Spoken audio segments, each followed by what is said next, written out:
pounds under the influence of these staring routines. I actually stared into somebody's eyes for an hour and a half, just continually, and straight afterwards I was taken upstairs to buy more courses, and I can remember just handing over, well, actually signed a piece of blank paper with my initials, and then gave them, they typed a letter of authority in around it, and I gave them my building society book, and they just went and drew out what they wanted. When I count from 1 to 7, your eyes will close. You will remain aware of everything which goes on. You will be able to remember everything that happens here. You can pull yourself out of anything which you get into if you don't like it. Do you understand? Yes. Good. 1, 2, Another technique 3, is what the Scientologists call auditing. 5, 6, 7. Locate an incident that you feel you can comfortably face. Go to the beginning of that incident. I'm in my boyfriend's flat, and we're having a huge argument. I've seen him on the street with another girl, and I've asked him about it, and he hasn't denied it. And I've threatened to leave, and he just says, okay, go. So I grab my things and walk out the door. Good.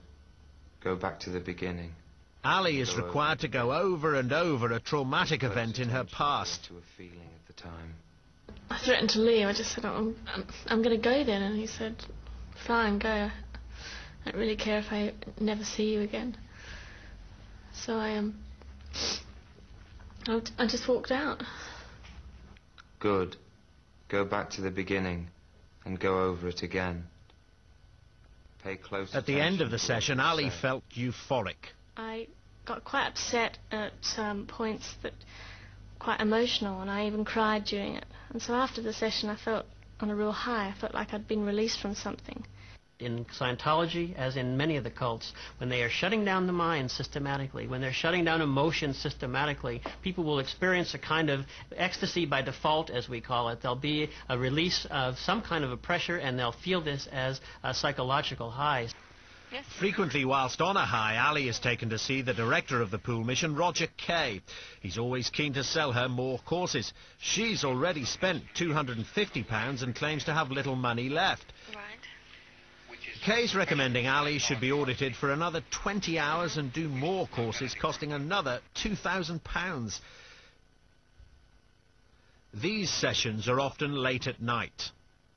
You feel more confident about the future and what you want to do and that kind of thing. So, and that improves your memory? Yes, that's one of the things it does. There's other things too with that. And even after the centre closes, the hard sell continues.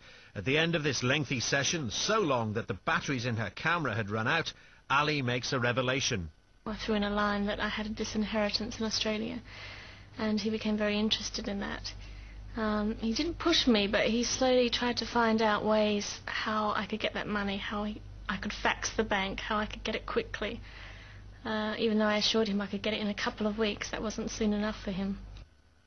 Another day, another registrar, another form, and another tactic.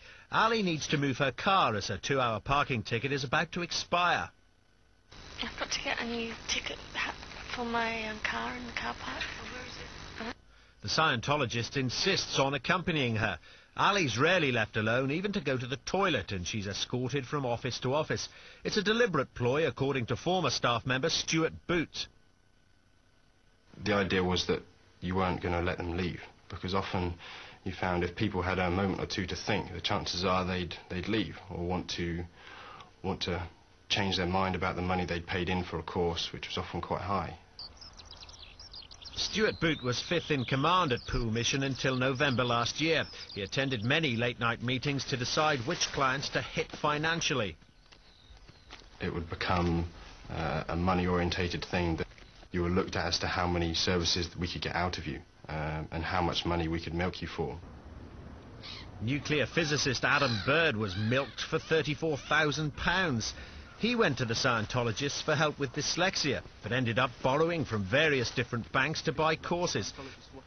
Then several Scientologists came to lodge with him to help with the hefty interest payments. During this event, they took over my life. I had not intended to put lodgers in my house. I now had lodgers in my house who were Scientologists, one of whom was quite high up in their command structure. to help pay again, another